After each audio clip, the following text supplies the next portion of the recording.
आप देख रहे हैं जन अदालत समाचार। जनता की बात, जनता के साथ, जन अदालत में।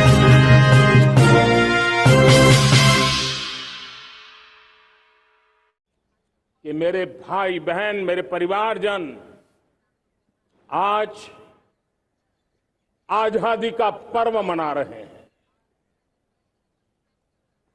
मैं देश के कोटि कोटि जनों को, देश और दुनिया में भारत को प्यार करने वाले, भारत का सम्मान करने वाले, भारत का गौरव करने वाले कोटि कोटि जनों को आजादी के इस महान पवित्र पर्व की अनेक अनेक शुभकामनाएं देता हूं। मेरे प्यारे परिवारजन, पूज्य बापू के नेतृत्व में असहयोग का आंदोलन, सत्याग्रह की मूवमेंट और भगत सिंह, सुखदेव, राजगुरु जैसे अनगिनत वीरों का बलिदान, उस पीढ़ी में शायद ही कोई व्यक्ति होगा जिसने देश की आजादी में अपना योगदान न दिया हो। मैं आज देश की आजादी के जंग में जिन जिन ने योगदान दिया है,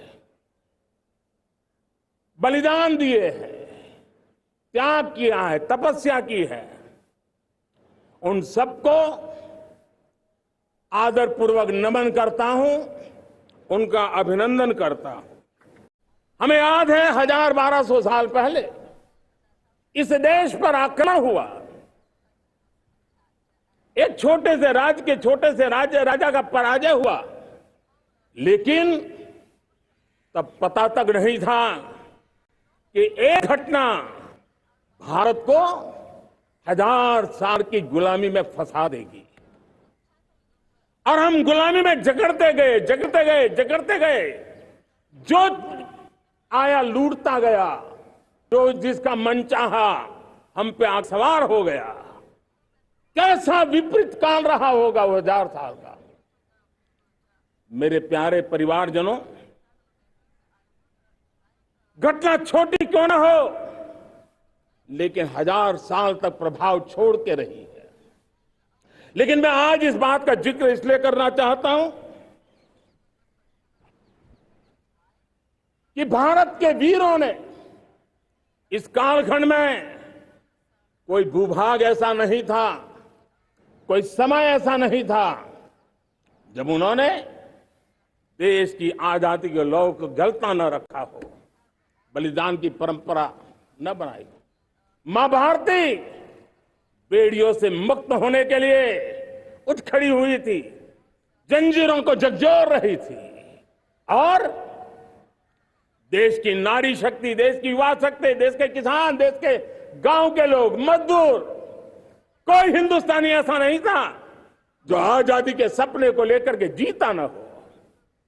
आजादी को पाने के लिए मर मिटने के लिए तैयार होने वालों की एक बड़ी फौज तैयार हो गई थी। जेलों में जवानी खपाने वाले अनेक महापुरुष हमारे देश की आजादी को, इन गुलामी की बेड़ियों को तोड़ने के लिए लगे थे। आजादी के अमृतकाल में 2047 में जब देश आजादी के 100 साल मनाएगा, उस समय दुनिया में भारत का तिरंगा झंडा, विकसित भारत का तिरंगा झंडा होना चाहिए।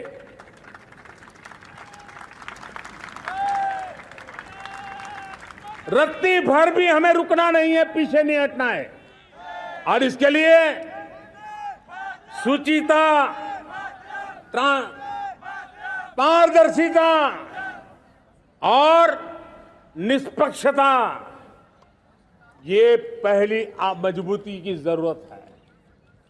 हमें उस मजबूती को जितना ज्यादा खाद पानी दे सकते हैं, संस्थाओं के माध्यम से दे सकते हैं, नागरिक के नाते दे सकते हैं, परिवार के नाते दे सकते हैं, ये हमारा सामूहिक दायित्व होना चाहिए। और इसलिए पिछले 75 साल का इतिहास देखिए, भारत के सामर्थ्य में कोई कमी नहीं थी।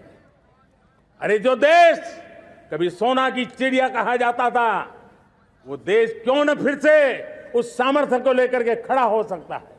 मेरा अटूट विश्वास है साथियों, मेरे प्रिय परिवारजनों, मेरा अखंड अटूट एक निष्ठ विश्वास है कि 2047 में जब देश आजादी के 100 साल मनाएगा, मेरा देश विकसित भारत बन के रहेगा।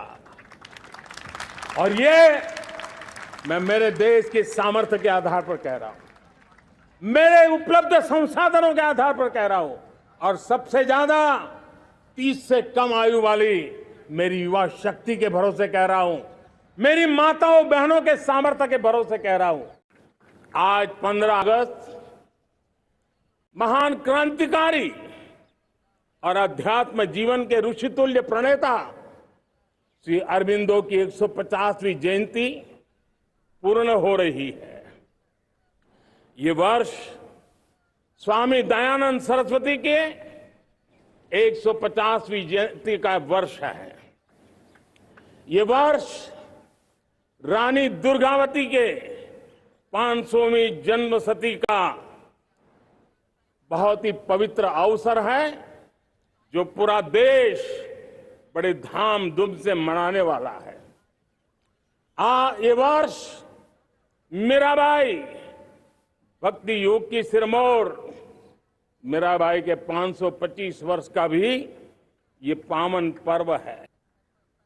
ये बार जो 26 जनवरी हम मनाएंगे, वो हमारे गणतंत्र दिवस की 75वीं वर्षगांठ होगी। अनेक प्रकार से अनेक अवसर, अनेक संभावनाएं राष्ट्र निर्माण में जुटे रहने के लिए पल पल नई प्रेरणा, पल पल नई चेतना, पल पल सपने, पल पल संकल्प, शायद इससे बड़ा कोई अवसर नहीं हो सकता। मेरे प्यारे परिवारजन, इस बार प्राकृतिक आपदा ने देश के अनेक हिस्सों में अकल्पनीय संकट पैदा किए।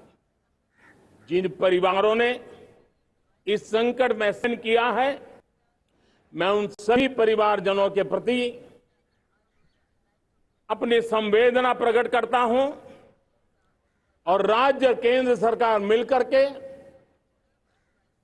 उन सभी संकटों से जल्दी से मुक्त होकर के फिर तेज गति से आगे बढ़ेंगे, ये मैं विश्वास दिलाता हूं।